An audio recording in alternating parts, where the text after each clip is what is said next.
اگر پارلیمنٹ اور government deliver نہیں کرتی ہے پھر ان کو جگہ خالی کر دینی چاہیے. کچھ ایسے غیرت مند حکمران آنے چاہیے جو پاکستان کی عزت کی حفاظت کر سکیں.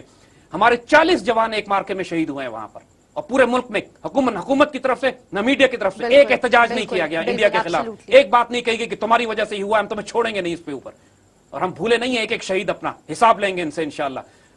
اور دوسری طرف امریکنز اتنے ہی بڑے گناہگار ہیں کہ جتنے کہ انڈینز ہیں, کیونکہ امریکن سی آئی اے کی وجہ سے جبکہ ان کے ڈرونز ہر طرف حملے کرتے پھر رہے ہیں, پاکستانی بے گناہ شہریوں کو شہید کر رہے ہیں, یہ دکھانے کے لیے کہ ہم بہت کارروائی ڈال رہے ہیں. امریکنز کو خوف ہے کہ پاکستان اب بیت اللہ محسود کو زندہ گرفتار کر لے گا, اور یہ بات ہم آپ کو بتا دیں کہ امریکنز اس کو زندہ گرفتار نہیں ہونے دیں گے, اس سے پہلے ماریں گے اس کو. لیکن ابھی جب پاکستان آرمی اندر نہیں جا رہی ہے تو وہ اس کے آس پاس حملے کر کے ہمیں یہ دکھانے کی کوشش کر رہے ہیں کہ دیکھو ہم تو کارروائی کر رہے ہیں, لیکن دے ڈونٹ ہٹ ہم ڈائریکٹلی. حالانکہ وہ سیٹلائٹ فون یوز کرتا ہے, پن پوائنٹ ایگزیکٹ لوکیشن معلوم ہے امریکنز کو کہ کس جگہ بیٹھا ہوا ہے وہ.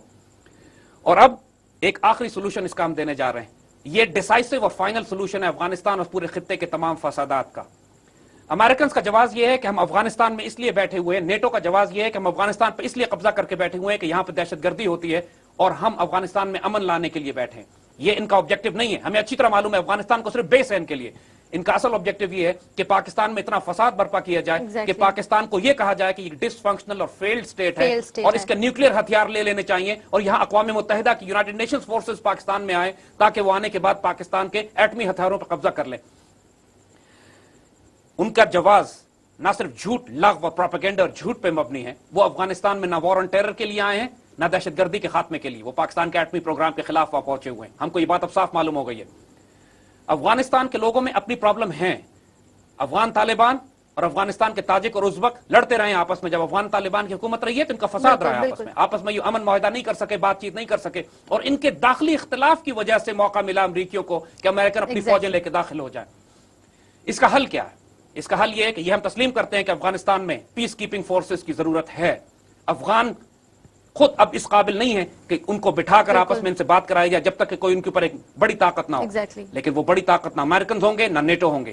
اب وقت آ گیا ہے کہ مسلمان دنیا اپنی ایک کلیکٹیو فورس بنائے, پاکستان قیادت کرے, سعودی عربیہ, ترکی, ایران, ملیشیا, بنگلہ دیش اور تمام مسلمان ملکوں کی کم از کم 50,000 فوج افغانستان میں داخل کی جائے ایز مسلم پیس کیپنگ فورس.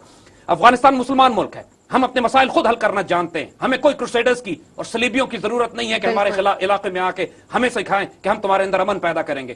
قرآن کے احکامات واضح ہیں کہ مسلمانوں کے دو گروہ میں اختلافات ہو جائے تو ان کو قرآن و سنت کے مطابق صلح کرا دو, اور پھر جو گروہ ظلم کرے اس سے لڑو. یہ افغانستان کے تمام مسلمان, چاہے وہ ازبک ہوں, تاجک ہوں, پشتون ہوں, چاہے طالبان کے ہوں, چاہے وہ شمال کے ہوں, آپس میں ان کے اختلافات ہوں گے, انہوں نے سب غلطیاں کی ہوں گی, لیکن وہ ہیں مسلمان, ہیں افغانستان کے مسلمان. پاکستان کی فلاح اس بات میں ہے کہ افغانستان میں نیٹو اور امریکن فورسز کو نکال دیا جائے, تمام انڈین ایسٹس وہاں سے نکال دیے جائیں, اور وہاں پر مسلمان پیس کیپنگ فورسز داخل کی جائیں.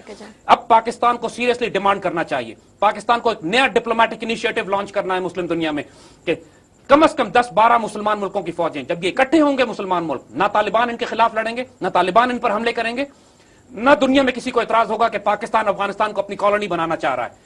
پاکستان وہاں پر امن لانے کے لیے تمام دنیا کے مسلمان ملکوں کے ساتھ جب اپنی فوجوں کو داخل کرے گا اور تمام افغانوں کو اکٹھا بٹھا کے گرینڈ جرگا کرے گا کہ تم آپس میں آؤ, اپنے معاملات طے کرو, خود حکومت کرو, اور جب تمہارے معاملات طے ہو جائیں گے تمام مسلمان فوجیں اپنے علاقوں میں چلی جائیں گی. اس سے بہتر سولوشن کوئی نہیں ہو سکتا. یونانیمس ڈیسیژن ہوگا سب کا. ایگزیکٹلی اس میں نہ امریکن, چونکہ جب تک امریکن اور نیٹو رہے گی افغانستان کے غیرت مند افراد مسلمان ان کے خلاف جہاد جاری رکھیں گے, ریزسٹنس جاری رہے گی.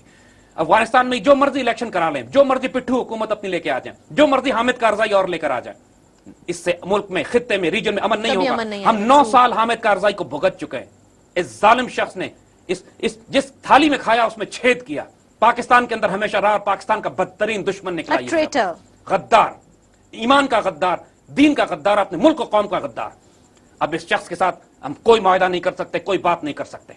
افغانستان میں جو بھی الیکشن کر کے یہ جس قسم کی بھی کارروائی کو دوبارہ لانے کی سازش کر رہے ہیں, Pakistan will not accept it. اب کوئی اس سے ہمارے مزید تعلقات نہ بات چیت ہو سکتی ہے.